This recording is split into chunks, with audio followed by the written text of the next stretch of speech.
My work is really process-oriented, so I'm going to talk a lot about that. I've got a little presentation to show you some of my other images, my development as an artist, and my other artworks, and so we'll go through those as well. My work invokes a southern presence. It's the mood of old farmhouses and equipment, of humid summer nights, maybe a little too well for tonight, you know, no air conditioning in here, we're used to the South. But it's really significant when I visit relatives in Alabama and Arkansas, distant relatives, or when I go with my husband on the motorcycle on the back roads of Arkansas and Alabama.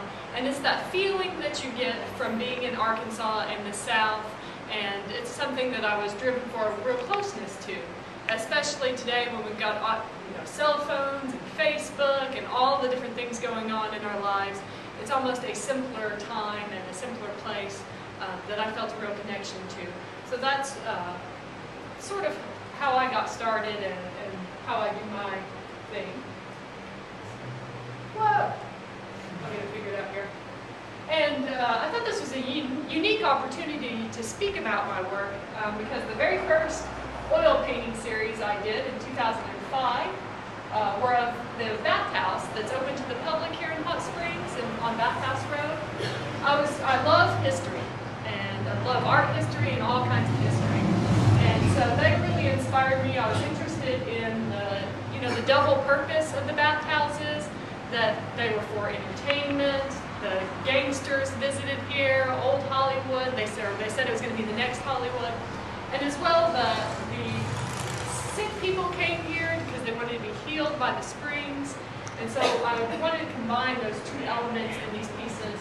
I was studying Edward Hopper and his interiors, and so that's kind of how I got started with intertwining art with local history. And so those are some of my very first paintings. Again, a southern presence is that feeling that you get when you see junk on the side of the road and the old barns and all of that kind of thing.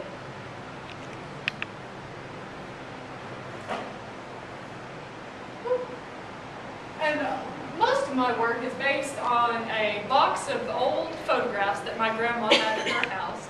And they were just, a lot of the people in the images were just kin. They were relatives. She didn't know who they were. And then she had 12 brothers and sisters. And they lived in Alabama and Arkansas, in the countryside, and on farms, and in the woods, and different places like that. So these pictures were from the 1890s and the 1940s. And I thought it was interesting that we didn't know who some of these people were. And to elevate those people to a level of fine art was really important. And the compositions of these photographs are just really beautiful. This guy over here is my great-grandfather, my dad's grandpa. And then we don't know who these people over here are. Right?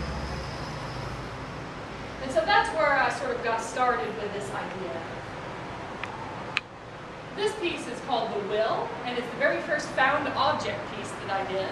And it's a dresser that I got out of the dumpster and at the flea market, and they said if I could get it out of the dumpster, I could have it for free. So I drug it out, and the dresser was almost completely gray when I got it. And then I stained it, and I began to work these portraits into the interiors of the dresser. These are actually all images of my mom's side of the family and the women in her family. So this, I combined found objects, personal objects. The quilt was one that my grandmother made, and I put all of those things into the dresser. And I also installed a fan to kind of blow things around at the bottom of the dresser that moved and rustled things. So it really created a sensory experience. And this is the first piece that I had a lot of success with working in this fashion. That's another detailed shot of that. And like I said, this presence really seems significant to me when I visit those places. And one of the things that was really a transition was about 2005, I visited my great-grandfather's property in Alabama, and a lot of my relatives, he had 12 children, and a lot of those people still live there.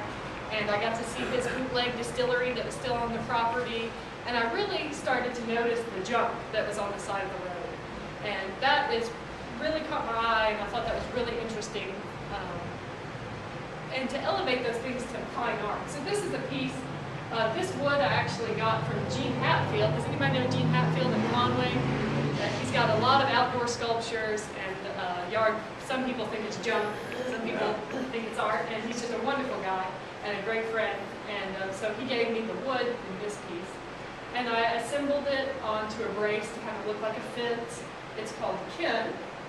And I hung the tie and did the portrait there. And it really creates the ephemeral occurrence that this guy might come and sit down there.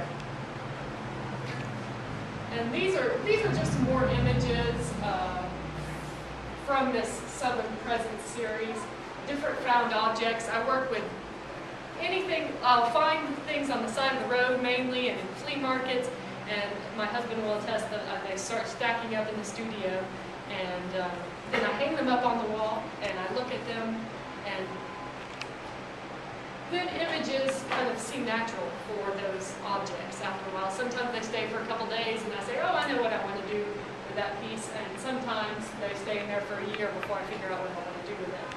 So I've got lots of old junk at my apartment. This is an old fiddle case.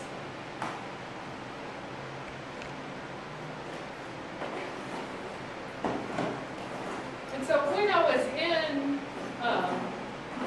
Alabama too, I began to collect these stories about my family and their Southern heritage and growing up on a farm and what that means and how different that is from my everyday life today. And that's only a generation or two back. So I wanted that real connection. The wood that was in this piece is called Sisters. And the wood here is from